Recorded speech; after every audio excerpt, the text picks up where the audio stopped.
എല്ലാവർക്കും നമസ്കാരം. എല്ലാവർക്കും നവലൻസ് കിച്ചണിലേക്ക് സ്വാഗതം. ഇന്നത്തെ വീഡിയോ പനംപൊടി കൊണ്ടൊരു പായസമാണ്, അല്ലെങ്കിൽ ഞങ്ങളുടെ നാട്ടിലൊക്കെ പനംപൊടി വിരകിയത് എന്നും പറയും. അപ്പോൾ അത് എങ്ങനെയാണ് തയ്യാറാക്കുന്നത് നോക്കാം. ഈ പനയുടെ പൊടി തയ്യാറാക്കുന്നത് പനകളൊക്കെ മുറിക്കുമ്പോൾ നമുക്ക് അതിന്റെ തടിയിൽ നിന്ന് ഒരു ചോറ് അല്ലെങ്കിൽ ചകിരി ലഭിക്കും. അതെല്ലാം കൂടി ചേർത്ത് നമ്മൾ ഉണക്കി പൊടിച്ചിട്ടാണ് തയ്യാറാക്കുന്നത്. ഇക്കാലത്തൊക്കെ നമുക്ക് മില്ലിൽ പൊടിച്ചെടുക്കാം. പണ്ട് കാലത്ത് ഉരുളിലിട്ട് ഇടിച്ച് അത് നല്ലപോലെ വെള്ളത്തിൽ കലക്കി അതിന്റെ നീരരിച്ചെടുക്കും. എന്നിട്ട് അത് ഊറാൻ വെക്കും. ആ ഊറുന്നതിന്റെ മുകളിലുള്ള വെള്ളം കളഞ്ഞുകൊണ്ടിരിക്കും. പിന്നെയും വെള്ളം ഒഴിക്കും, പിന്നെയും ഊറ്റും. അങ്ങനെ അടിയിൽ നല്ല പൊടി ഊറി കഴിഞ്ഞാൽ നമ്മൾ അതൊന്ന് ഊറ്റി ഉണക്കാൻ വെക്കും. ആ പൊടിയാണ് നമ്മൾ ഉപയോഗിച്ചിരുന്നത്. ഇപ്പോൾ അത്രയൊന്നും കഷ്ടപ്പെടേണ്ട, മില്ലിൽ പോയി പൊടിച്ചാൽ മതി. ഇതുപോലുള്ള പനകളിൽ നിന്നാണ് നമ്മൾ ഇത് ശേഖരിക്കുന്നത്. ഇതിന്റെ മുകളിൽ പനങ്കുലയാണ്. നമ്മൾ മുടിയൊക്കെ ഉപമിക്കുക പനങ്കുലകളോടാണ്. ഇതിന്റെ ചുവട്ടിൽ കാണുന്ന ഈ തടി മുറിച്ചതിന് ശേഷം അതിന്റെ ഉള്ളിലത്തെ ചോറാണ് നമ്മൾ ഉപയോഗിക്കുന്നത്. അപ്പൊ അങ്ങനെ കിട്ടിയ പനംപൊടിയാണിത്. ഇതൊരു 250 ഗ്രാമേ ഉള്ളൂ. പക്ഷെ അത് തന്നെ ധാരാളം ഉണ്ടാവും, ഒരു 4-5 ആൾക്ക് കഴിക്കാൻ.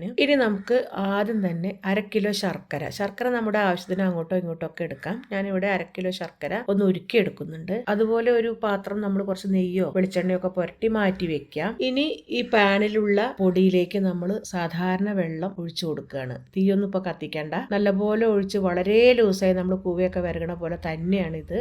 നല്ലപോലെ ലൂസാക്കി എടുക്കണം. കുറച്ച് വെള്ളം തിളപ്പിച്ച് മാറ്റി എടുത്ത് വെക്കുകയും വേണം. അതുപോലെ ആറിയ ശർക്കരപ്പാനി അരിച്ചൊഴിച്ച് കൊടുക്കാം. ഇനി ഇതിലേക്ക് നമുക്ക് ഒരു 1.5 പിടി തേങ്ങാക്കൊത്ത് പച്ചയ്ക്ക് തന്നെ ഇട്ട് കൊടുക്കാം. വറക്കൊന്നും വേണ്ട.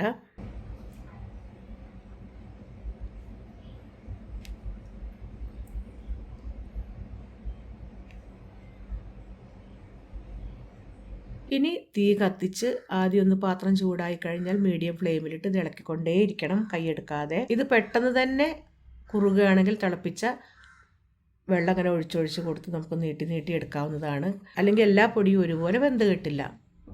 ഇതിങ്ങനെ ഇളക്കിക്കൊണ്ടിരിക്കാം. ഇളക്കി ഇടയ്ക്കിടയ്ക്കൊരു ബ്രൗൺ കളറ് കട്ട പോലെ ഇങ്ങനെ വരാൻ തുടങ്ങും.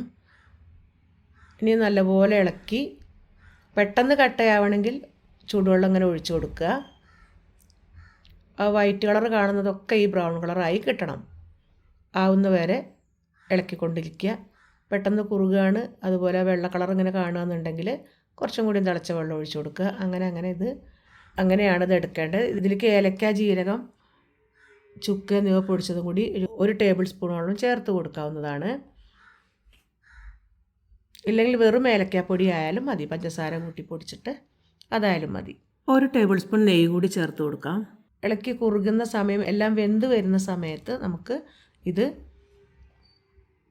പാത്രത്തിലേക്ക് ഒഴിച്ചു കൊടുക്കാം. ഇതൊരു പുഡിംഗ് പോലെയൊക്കെ കഴിക്കാം.